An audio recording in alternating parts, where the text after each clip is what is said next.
I mentioned in the previous video, we have been tempted by other boats over the years. And this one is even further away than the one I went to see in Guatemala last year. This boat is a 1990 vintage Najad 390.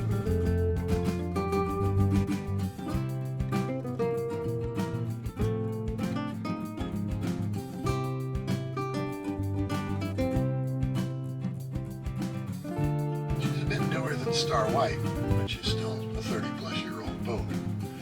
The boat is well equipped for ocean sailing.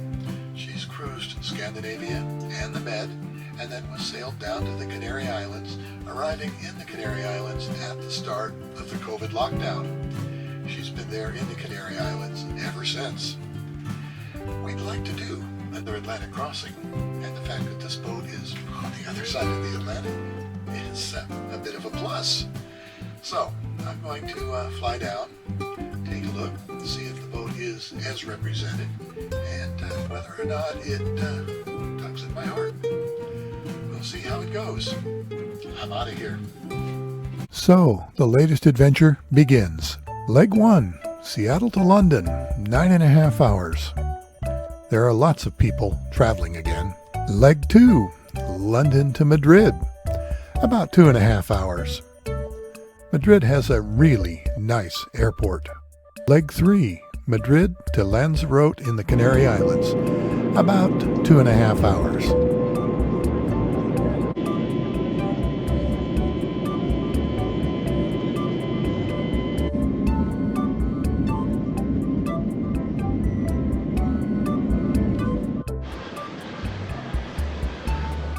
After 22 hours in airplanes and airports, I had finally arrived. My body clock was upside down with the 9-hour time difference.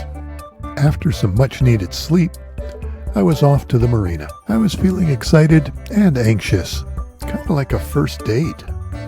Will this be the siren of the seas that finally lures us away from Star White? She is a dual headsail, Solent-rigged sloop.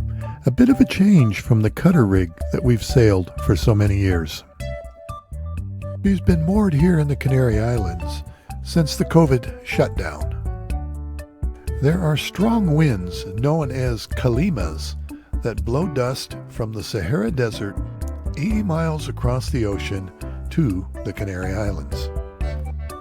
I expected to find the boat dusty and dirty, and I was not disappointed. There was brown dust, as expected, everywhere.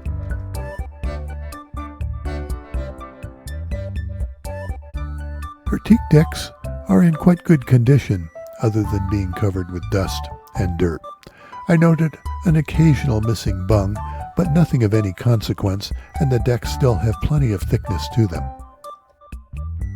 There is lots of stuff stored on the aft deck. There are fuel and water jugs, a fender board, a generator, fenders, and even a boarding plank. This boat is a center cockpit. As a result, she has wheel steering. I've always preferred and owned tiller-steered boats. I like the simplicity of a tiller. This would make for quite a change.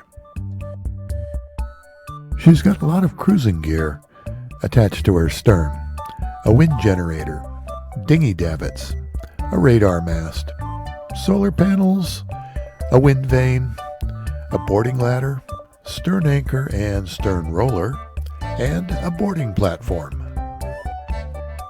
There's a life raft mounted on deck midship. She's equipped with an optional boarding bowsprit, which is fairly typical of Scandinavian-built boats. Below decks, she's quite bright for a flush deck boat. There are 4 ports in the main salon area and 2 overhead hatches. Her interior is finished in mahogany with a white overhead. And we're below.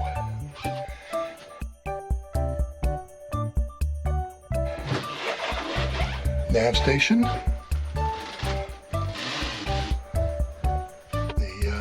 The power panel has lighting to indicate which switches are on.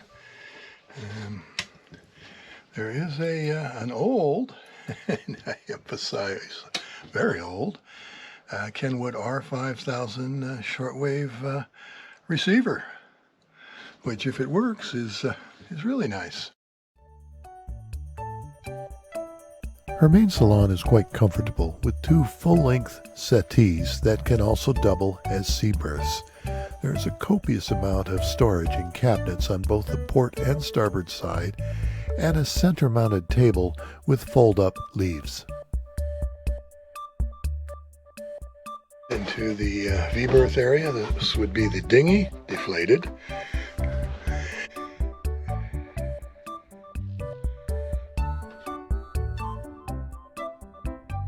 Back at the companionway. These steps are spaced 1 foot apart. There's the door to the head. This is the head itself.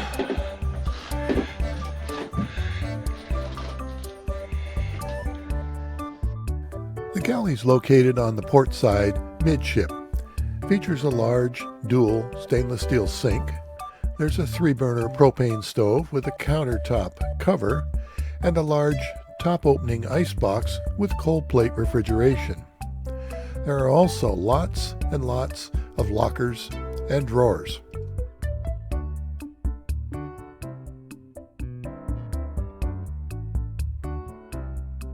The aft passageway.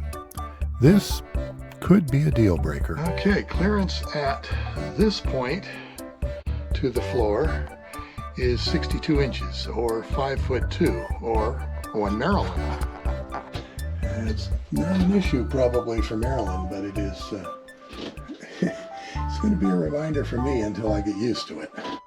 The aft stateroom features a center-line double berth with storage cabinets on either side. There are 4 port lights and an overhead hatch, making it very light, bright, and airy. What I'd seen above and below deck looked pretty good, so I decided to have her hauled out to inspect below the waterline.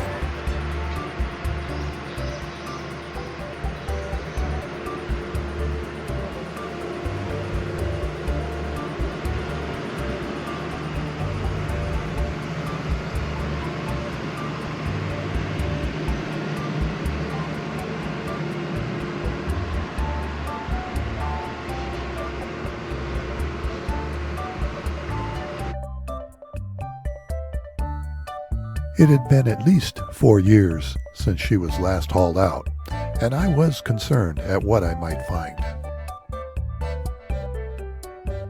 The slime came off with a pressure wash, and I was pleased to find no barnacles or blisters, but she definitely needs bottom paint.